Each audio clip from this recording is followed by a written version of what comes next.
கேள்வி வரும், நான் தொழில் பண்ணலாமா அப்படின்னு கேள்வி கேட்குறாங்க. பாப்போமா? அது தொழிலுக்குரிய கிரகம் எதுங்க? சனி பகவான். அவரை தான் முதல்ல எடுத்தோன்னு பார்க்கணும். பணத்துக்கு குருவாக பாவிக்கணும் இல்லையா? அப்போ தொழில் பண்ணால் பணம் வருமா வராதா? அப்போ சனி பகவான் நிற்கிற ராசிக்கு 6ஆம் இடத்துல 8ஆம் இடத்துல குரு இல்லாமல் இருந்தால் அவருக்கு தொழில் பண்ணால் பணம் வரும். First point.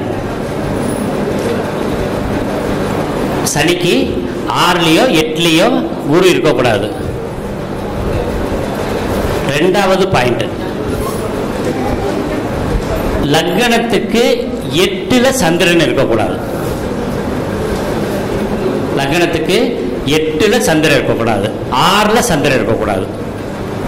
ஏன்னா மனோகாரகன் இல்லையா, மனசு தெளிவாக இருக்கணும் இல்லையா?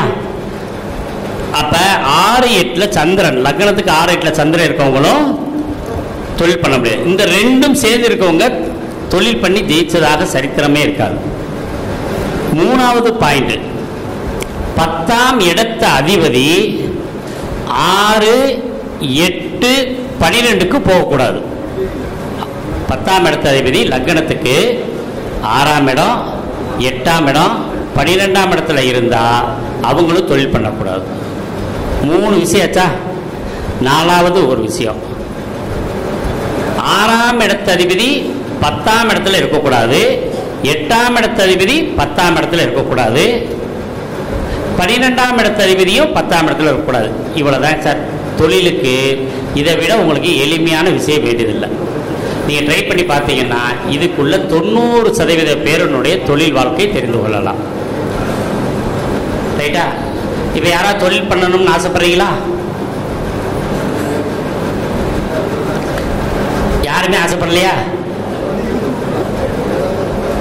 ரைட்டா? தொழில் பண்ணுறதுக்கு ஆசை இருக்கு. அப்போ அந்த தொழில் பண்ண முடியுமா இல்லையான்னு ஜாதக அமைப்பு வேணும் இல்லையா?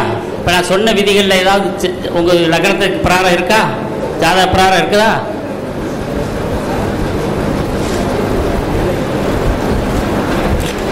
என்னங்க இருந்துச்சுன்னா தொழில் பண்ணாமல் இருந்துட்டா உத்தமம். இல்லைன்னா தொழில் கட்டாயம் பண்ணலாம். அப்போ ஒரு மனிதன் அப்பாவோட தொழிலை பண்ணுவானா அப்படின்னா 9ஆம் இடத்த அதிபதி 10ஆம் இடத்துல இருந்தால் அப்பாவோட தொழில், 5ஆம் இடத்த அதிபதி 10ஆம் இடத்துல இருந்தால் தாத்தாவோட தொழில், குலத்தொழில். லக்னாதிபதி 10ஆம் இடத்துல இருந்தா இவனே தொழிலை புதிதாக முயற்சி பண்ணி உற்பத்தி பண்ணுவான். எப்படி தொழில் பார்த்தீங்களா? அப்புறம் இந்த தொழிலில் நமக்கு எல்லாமே என்ன சொல்லியிருக்க? ஜாதக பிராரம் சொன்னோம் இல்லையா? ஜாதக பிராரம் தொழில் பண்ற சொன்னோம்.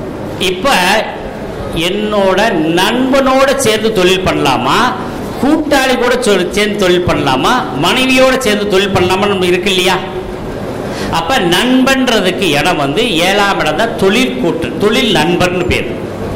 அதாவது 2 பேர் நண்பர்களா இருப்பாங்க, அவங்க சேர்ந்து செய்யற தொழிலுக்கு பேர் 7ஆம் இடம். ஆனா கூட்டாளி கூட சேர்ந்துறதுன்னா தொழிலுக்காக 2 பேர் சேர்றது, அதுதான் கூட்டாளி. பிரசன்னத்தில் காணாம போனவங்க யார் கூட இருக்காங்கன்னு கண்டுபிடிக்கிறதுக்கு ஒரு ஃபார்மட் இருக்கு. 3ஆம் இடம் தான் கூட்டாளி. 3ஆம் இடத்துக்கும் லக்னாதிபதிக்கு தொடர்பு இருந்தா அவங்க என்ன பண்ணுவாங்க? யார் கூடயோ இருக்கிறாங்கன்னு அர்த்தம்.